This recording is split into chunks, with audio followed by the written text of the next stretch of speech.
आज हम बात कर रहे हैं कि महाराष्ट्र के पूर्व मंत्री, महाराष्ट्र प्रदेश कांग्रेस कमेटी के कार्याध्यक्ष मोहम्मद आरिफ नसीम खान, जिन्होंने 2014 में अल्पसंख्यक मंत्री रह चुके हैं। उस समय मुस्लिम आरक्षण के लिए महाराष्ट्र में घोषणा की गई थी। उसी को लेकर हम आज बात करते हैं कि आप ये बताइए कि जैसे आपकी सरकार थी 2014 में, उसके बाद भाजपा सरकार आई, फिर आप महाविकास आघाड़ी की सरकार आई, तो मुस्लिम आरक्षण का जो काम है अभी तक क्यों रुका हुआ है? देखिए, जैसा कि आप जानते हैं कि 2014 में पसमानदगी की बुनियाद पर, पिछड़ेपन के आधार पर महाराष्ट्र में के मुसलमानों को 5% सरकारी नौकरी और एजुकेशन में उनको आरक्षण मिले, ये फैसला हमारी सरकार ने 2014 में किया था और उसको लागू भी किया गया था। सिर्फ फैसला या ऐलान नहीं किया गया था, बल्कि 2014 में लागू किया गया था। और जब मराठा और मुस्लिम आरक्षण को लेकर कुछ लोग अदालत में गए तो अदालत ने भी सरकार को कहा था कि ये आरक्षण शिक्षा के क्षेत्र में लागू रखा जाए।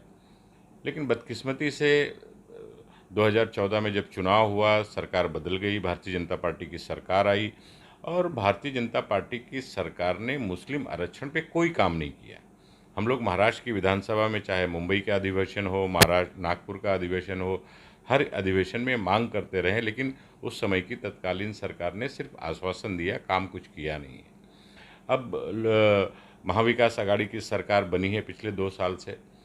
बदकिस्मती है कि मुस्लिम आरक्षण पर, मराठा आरक्षण पर चर्चा होती है, ओबीसी पर चर्चा होती है, मराठा समाज को आरक्षण मिलना चाहिए, उसका सपोर्ट, समर्थन हम लोग करते हैं, लेकिन मुस्लिम आरक्षण पे कोई चर्चा नहीं हो रही है।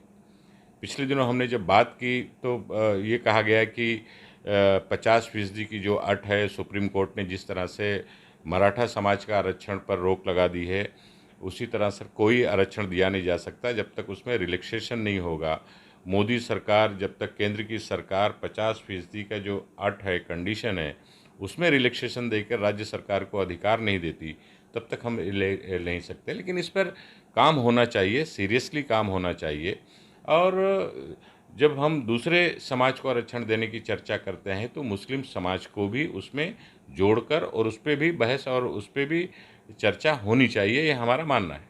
नहीं, जैसा कि आप बराबर के हिस्सेदार हैं सरकार में और आपको भी पार्टी ने एक बड़ा पद भी दिया है, तो आप किस तरीके से अभी अभी आप असेंबली में तो नहीं है, लेकिन आप किस तरीके से कोशिश कर रहे हैं आरक्षण के लिए? नहीं, मैं सभी से बात कर रहा हूँ। मैंने पिछले दिनों जो महाराष्ट्र के हमारे सीएलपी नेता हैं कांग्रेस के, बाला साहब थोरात, उनसे भी मैंने बात की है, अशोक चौहान जी से भी बात की है, जो दोनों ही कोऑर्डिनेशन कमेटी के सदस्य हैं इस सरकार की में, और हमने बात की है। और हम लोग चाहते हैं कि इस पे चर्चा हो और इस पे भी निर्णय होना चाहिए। जिस गंभीरता से, जिस सीरियसनेस के साथ मराठा आरक्षण पर चर्चा हो रही है, उसके लिए कोशिश की जा रही है। मुसलमानों को भी आरक्षण देने की कोशिश उसी हिसाब से होनी चाहिए और उसकी कोशिश हम लोग कर रहे हैं। चुनाव के पहले मुस्लिम आरक्षण लागू करेंगे, लेकिन कांग्रेस के कुछ लोग हैं जो आज खामोश बैठे हुए हैं, ये सरकार पे दबाव नहीं डाल रहे हैं, ये उनका कहना है। नहीं, बिल्कुल बात होनी चाहिए, चर्चा होनी चाहिए। मैं बाकी लोगों की बात तो नहीं कर सकता, लेकिन मैं अपनी बात ज़रूर कर सकता हूँ कि मैं शुरू से ही, जब से ये सरकार बनी है, सरकार 1.5-2 साल तो आप लोग ने देखा है कि कोविड की वजह से सारा सिस्टम कोलैप्स हुआ है, ना कहीं कम्युनिकेशन है, ना कोई बैठक हो पाती है। लेकिन जब जब मौका मिला है, हम लोग मैं कम से कम इस पे आवाज़ उठाते रहा हूँ और आइंदा आने वाले दिनों पे भी इसके ऊपर बड़े पैमाने पर उच्च स्तरीय इस पे चर्चा हम लोग करेंगे और बात होगी। और हम चाहते हैं कि महाराष्ट्र में मुसलमानों को जो दिया गया आरक्षण है पिछड़ेपन की बुनियाद पर, वो बहाल किया जाए। वो लोग ऐसा कह रहे हैं कि अब बस हम 20 साल से आरक्षण की मांग कर रहे हैं, हर बार आश्वासन ही मिलता गया है। इस बार आपके कार्यकाल में तो घोषणा हो गई थी, लेकिन लागू भी नहीं हुई, और कब तक लड़ना पड़ेगा? 2014 में हम लोगों ने फैसला किया था और उसको लागू भी किया था। 2014 में महाराष्ट्र के मुसलमानों को शिक्षा के क्षेत्र में और बाकी जितने भी आरक्षण के फ़ायदे होते हैं, वो आरक्षण लोगों को मिले थे। बीजेपी की सरकार ने उसको रद्द कर दिया, उसको आगे नहीं बढ़ाया। और मौजूदा सरकार भी कहीं ना कहीं इसके बारे में जिस सीरियसनेस के साथ काम करना चाहिए, मैं खुद ये सार्वजनिक तौर पर एक कबूल कर रहा हूँ कि नहीं हो पा रहा है और इस पे होना ज़रूरी है। और मैं इस पे आने वाले दिनों में मजबूती से उच्च स्तरीय बैठक में इस पे हम लोग और आवाज़ बुलंद करेंगे। मतलब आप किस तरीके की भूमिका निभाएंगे अभी आने वाले दिनों में? जैसा कि अभी तो चर्चा नहीं हो रही है, तो चर्चा नहीं होने के बाद आप कौन सा निर्णय लेंगे कि मतलब आरक्षण लागू करने के लिए सरकार पर किस तरह का दबाव इस डालेंगे? सरकार में देखिए हमारी एक लिमिटेशंस है। हमारे 3 पार्टियों की ये सरकार है। एनसीपी की भी जवाबदारी है, आज माइनॉरिटी डिपार्टमेंट एनसीपी के पास है। उनके मंत्री की भी जिम्मेदारी है कि कैबिनेट में इसकी चर्चा होनी चाहिए। और भी जो दूसरे सीनियर मिनिस्टर हैं उनकी भी जिम्मेदारी है कि इस पे कैबिनेट में चर्चा करें और इस पे क्या किस तरह से रास्ता निकल सकता है, किस तरह से लोगों को आरक्षण मिल सकता है, उसकी कोशिश करना चाहिए और उसके लिए जल्द से जल्द फैसला करना चाहिए।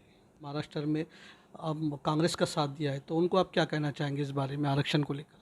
नहीं, बिल्कुल मैं तो उनके साथ हूँ, उनके जज्बात के साथ हूँ, उनकी मांग के साथ हूँ और हमने इसको बड़े पैमाने पर आरक्षण महाराष्ट्र में मुसलमानों को मिले इसके लिए बहुत बड़े पैमाने पर काम किया गया था, जिसका नतीजा था कि मुंबई हाई कोर्ट ने भी हमारे प्रस्ताव पर जो फैसला 2014 में सरकार ने लिया था उसको मान्य किया था, उसको लागू करने के कहा था। मराठा आरक्षण पर स्टे लगा दिया था, लेकिन मुस्लिम आरक्षण पर शिक्षा के क्षेत्र में इंटरिम रिलीफ उस समय की तत्कालीन हाईकोर्ट ने दिया था।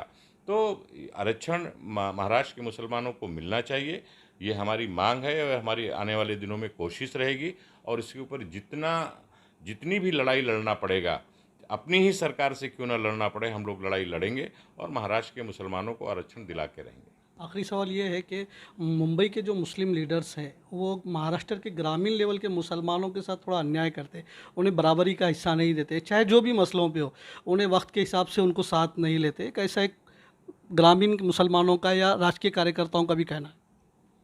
नहीं, ठीक है, सबको साथ में लेके चलना चाहिए और हमारी तो कांग्रेस का जहाँ तक सवाल है, कांग्रेस पार्टी हमेशा उसके लिए तो महाराष्ट्र में माइनॉरिटी डिपार्टमेंट ही एक बना के रखा है और हमारी ही सरकार ने, हमारी ही पार्टी ने, हम लोगों ने ही देश में अल्पसंख्यक विकास के लिए सरकारी सतह पे अल्पसंख्यक विकास विभाग बना दिया है। तो सामाजिक काम हो या राजनीतिक सियासी काम हो, सभी में, चाहे शहर में रहने वाले सामाजिक कार्यकर्ता हों या देहात में रहने वाले, ग्रामीण में रहने वाले लोग हों, सबको जोड़कर, सबसे चर्चा कर कर और विचार विमर्श करके बात होनी चाहिए।